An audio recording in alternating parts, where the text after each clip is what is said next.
इस वीडियो में हम लोग रूल 38 ट्रांसफर पॉलिसी के बारे में बात करेंगे। बहुत सारा क्यूरीज आ रहा था कि कैसे-कैसे रूल 38 का ट्रांसफर होता है। तो इस वीडियो में हम लोग यही बात करेंगे। अगर आप लोग को पीएसए के कैडर के बारे में जानना है तो एक वीडियो है इसी चैनल पे आपको मिल जाएगा। वहाँ से आप लोग पीएसए के जो डिफरेंट कैडर हैं उनके बारे में जानकारी ले सकते हैं। तो चलिए वीडियो को शुरू करते हैं। अभी एक नया ऑर्डर आया था 31 दिसंबर 2021 में, तो उसमें बताया गया है कि नया जो पॉलिसी है वो किस ढंग से कैसे आपको अप्लाई करना है, कैसे आपको ट्रांसफर दिया जाएगा। तो चलिए शुरू करते हैं। पहले तो बात है आपको अप्लाई कब और कहाँ करना है।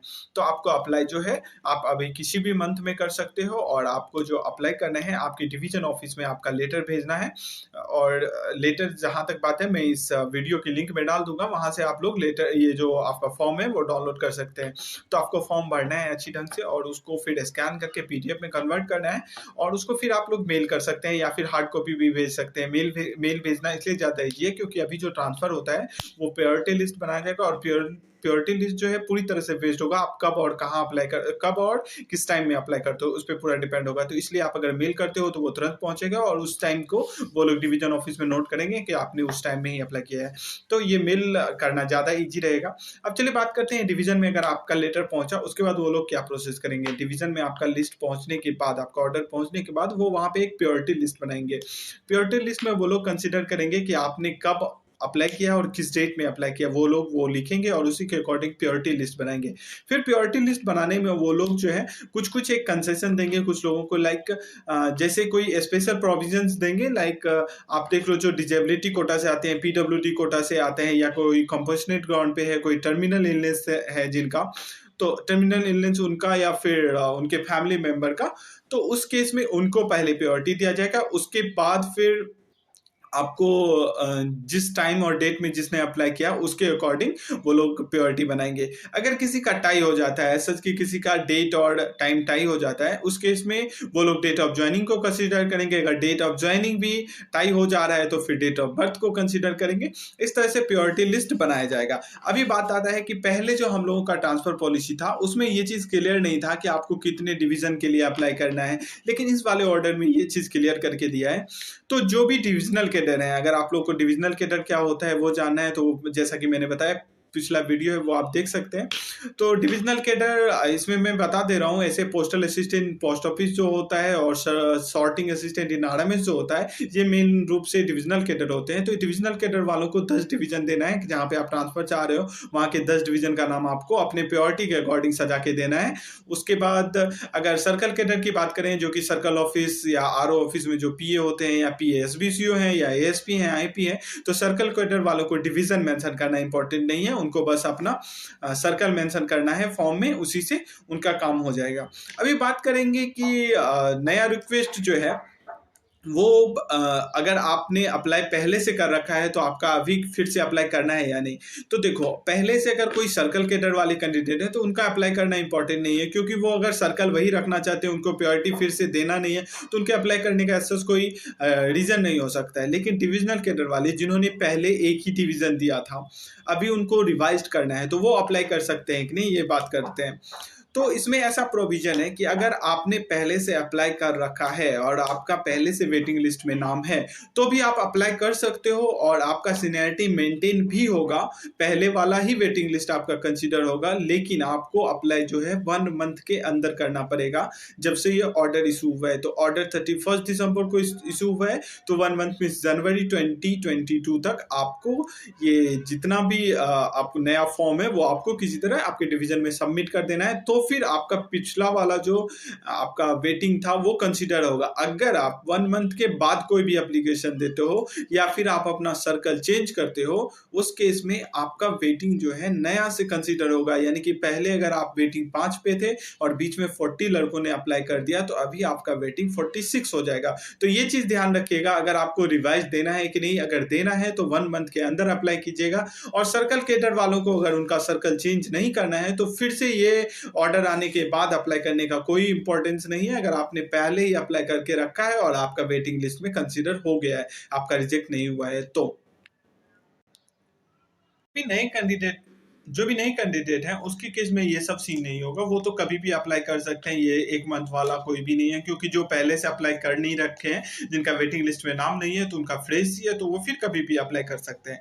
अब हम लोग बात करेंगे कि जैसे ही आपने अप्लाई किया तो डिवीज़न में कैसे क्या काम होगा? डिवीज़न में जहाँ तक बात करते हैं, तो आपने जैसे जिस भी मंथ में अप्लाई किया हो, उसके नेक्स्ट मंथ के 5 तक में सारा उस पिछले मंथ में जितना भी अप्लाई हुआ है, सबको उनको प्रायोरिटी लिस्ट में तैयार करना है और 5 तारीख तक में उन्हें सर्कल में भेजना है। सर्कल में जब 5 तारीख को रिसीव होगा, तो वो लोग इंट्रा सर्कल और इंटर सर्कल 2 लिस्ट बनाएँगे। इंट्रा सर्कल लिस्ट जो उनके पास होगा, जो उन्हीं से उसी सर्कल में एक डिवीज़न से दूसरे डिवीज़न जाना चाहते हैं, उनका प्रायोरिटी लिस्ट वो लोग 10th तक साइट पे पब्लिश करेंगे, और जो इंटर सर्कल वाले हैं, उनको 10th तक वो जिस भी सर्कल में लड़का का ट्रांसफर जाना है, वहाँ पे वो लिस्ट को भेज देंगे। फिर नेक्स्ट सर्कल का काम होगा कि वो अपना प्रायोरिटी लिस्ट बनाएँगे और 20 तक में वो डिपार्टमेंट के साइट पे जो भी लिस्ट है, जितना भी लड़का ने ट्रांसफर मांगा है, उनका लिस्ट पब्लिश करेंगे। उनमें जिनका भी ट्रांसफर हो जाएगा, उनको ट्रांसफर का वो ऑर्डर देंगे कि हाँ, इनका ट्रांसफर हो गया, और जितने का बच जाएगा उनका वेटिंग लिस्ट बोलिए या प्रायोरिटी लिस्ट बोलिए, वो साइट पे लगाया जाएगा। एक चीज़ आप लोग ध्यान रखिएगा कि जो भी ये सारा काम होगा वो मेल से करना है, तो इसमें कोई भी डिले नहीं होना चाहिए अगर ये ऑर्डर प्रॉपर ढंग से फॉलो करती है सर्कल्स तो। आगे हम लोग बात करते हैं जिनका ट्रांसफर ऑलरेडी 2021 में हो गया, यानी कि 2021 में जिनका ट्रांसफर ऑर्डर इशूड हो गया था कि हाँ, आपका 5 लड़कों का 6 लड़कों का हर एक सर्कल से ट्रांसफर हुआ है, तो उनका जो है कि लिस्ट पब्लिश किया गया था कि आपको ट्रांसफर, उनका एकोमोडेशन लेटर आ गया था, किन्हीं का ट्रांसफर ऑर्डर इशूड भी हो गया था। तो उनके साथ क्या होगा? तो इस ऑर्डर में ऐसा अच्छी मतलब क्लियर ढंग से बताया गया है कि उनका जिनका भी ऑर्डर इशूड हो गया था, उनका अभी कैंसल्ड माना जाएगा। हो सकता है फिर से प्रायोरिटी लिस्ट बनेगा तो उनको उसमें मिल जाए, बट अभी के लिए उनका जो लिस्ट जो भी इशूड हो गया था, वो सब कैंसल्ड माना जाएगा, और किन्हीं का अगर ऑर्डर भी इशूड हो गया तो भी वो कैंसल्ड माना जाएगा, और नेक्स्ट प्रोसीड्यूर जो है, जो वो इस ऑर्डर के अकॉर्डिंग है, उस एक ऑर्डर के अकॉर्डिंग सारा काम किया जाएगा। चलिए हम लोग बात करते हैं 20 तारीख तक में अगर एकोमोडेशन लेटर या फिर वेटिंग लिस्ट जो भी आपका ट्रांसफरी सर्कल है उसके द्वारा पब्लिश करने के बाद क्या प्रोसेस होगा। 20 तारीख तक जब वहाँ से, जैसे आपने बोला, मैंने बात किया था दिल्ली से बिहार के लिए, तो बिहार वालों ने अगर एकोमोडेशन लेने के लिए तैयार हो गए कि हमारे यहाँ वैकेंसी, आप उस लड़के को रिलीव कर सकते हैं, तो फिर दिल्ली सर्कल यानी कि जो भी जहाँ से आप ट्रांसफर चाह रहे हो उस सर्कल के द्वारा जो है आपको 25 तक में एक अप्रूव्ड लिस्ट पब्लिश होगी कि इन लड़कों का ट्रांसफर जो है इस मंथ में अप्रूव किया गया है, वो लिस्ट पब्लिश होगी, और उस लिस्ट के पब्लिश होने के बाद नेक्स्ट मंथ में 25 को ये लिस्ट पब्लिश होगी, और नेक्स्ट मंथ के 20 तक में, यानी कि 20 तारीख तक में आपको रिलीज किया जाएगा। अगर जनवरी में आपने अप्लाई किया था तो आपको मार्च के, अगर आपका एकोमोडेशन अप्रूव हो जाता है तो मार्च के 20 तक में आपको जो है वहां से रिलीव कर दिया जाएगा। अगर किसी भी कैंडिडेट को रिलीव नहीं किया गया है किसी भी कारण से, तो फिर जहां पे ट्रांसफर लड़का शॉर्ट किया था, जहां पे वो ट्रांसफर जाना चाहता था, वहां पे उनको एक बताना पड़ेगा कि किस कारण से और कब उनको रिलीव किया जाएगा, किस कारण से उनको अभी रिलीव नहीं किया जा रहा है और कब उनको रिलीव किया जाएगा। ये बात हो गई। अभी जो है वैकेंसी, अगर कोई कहीं पे डिवीजन में वैकेंसी शॉर्टेज है, उस केस में क्या होगा, क्या आपको रिलीव नहीं किया जा सकता है या आपको रोका जा सकता है, तो इसके रिगार्डिंग भी इसमें दिया गया है। अगर उस डिवीजन में 66.66% वैकेंसी अवेलेबल है, तो किसी भी लड़के को सुपरिटेंडेंट ऑफ पोस्ट, जो कि वहाँ का चार अथॉरिटी होते हैं डिवीजन का, वो इस बस बेसिस पे कि स्टाफ शॉर्टेज है, इस बेसिस पे उनको नहीं रोक सकते हैं। आगे बात करते हैं, अगर किन्हीं का जो है विजिलेंस केसेस चल रहा है, कुछ एक फ्रॉड का केसेस चल रहा है, उस केस में क्या होगा। उस केस में भी वैकेंसी, मतलब जो लड़का अप्लाई करेगा उनका सारा प्रोसेस होगा, उनका ट्रांसफर रिक्वेस्ट भेजा जाएगा, उनका अप्रूव्ड भी होगा ट्रांसफर, लेकिन उसको रिलीव नहीं किया जाएगा। कॉम्पिटेंट अथॉरिटी जो है वो उनको रिलीव नहीं करेंगे जब तक कि उनका विजिलेंस केस क्लियर नहीं होता है। विजिलेंस केस क्लियर होने के बाद उनको रिलीव किया जा सकता है। आगे हम लोग बात करेंगे अगर आपका सारा कुछ हो गया, आपको अभी एकोमोडेशन हो गया, आपका अप्रूव्ड हो गया ऑर्डर, अभी आपको किसी भी कारण से आप चाहते हो कि नहीं, मैं अभी नहीं जाना चाहता हूँ, कुछ दिन बाद जाना चाहता हूँ, तो उस केस में 90 डेज का आपके पास ट्रांजिट रहेगा। आप 90 डेज तक उस ऑर्डर को मतलब डिले कर सकते हो। हाँ, 90 डेज तक मुझे रहने दीजिए, अगर तब तक, अब वो आपकी मर्जी से है, ये मैं बता रहा हूँ कि अगर आप चाहते हो 90 डेज तक रहना रहना, तो आपको 90 डेज तक मैक्सिमम रहने दिया जाएगा। अगर फिर भी आप नहीं रिलीव होना चाहते हो तो उस केस में आपका जो ऑर्डर इशूड था वो कैंसल माना जाएगा। ठीक है, आगे हम लोग बात करते हैं कि जो इसमें ऑर्डर में प्रोविजन है, सारा जो भी आपको अप्लाई करना है या डिवीजन से सर्कल जाएगा, फिर सर्कल से दूसरे सर्कल जाएगा, ये सारा काम ईमेल के थ्रू होगा, तो इसलिए जिससे कि इसमें किसी भी काम में डिले ना हो।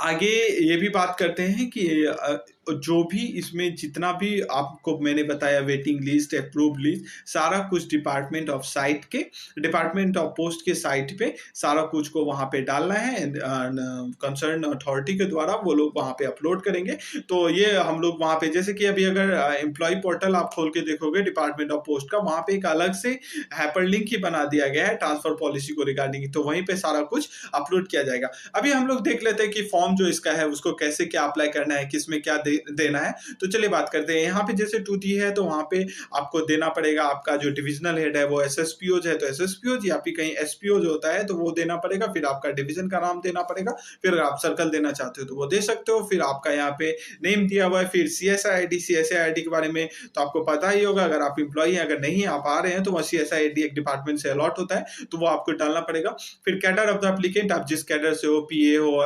SBCO हो, RO हो, जो भी हो वो वहाँ पे डालना पड़ेगा।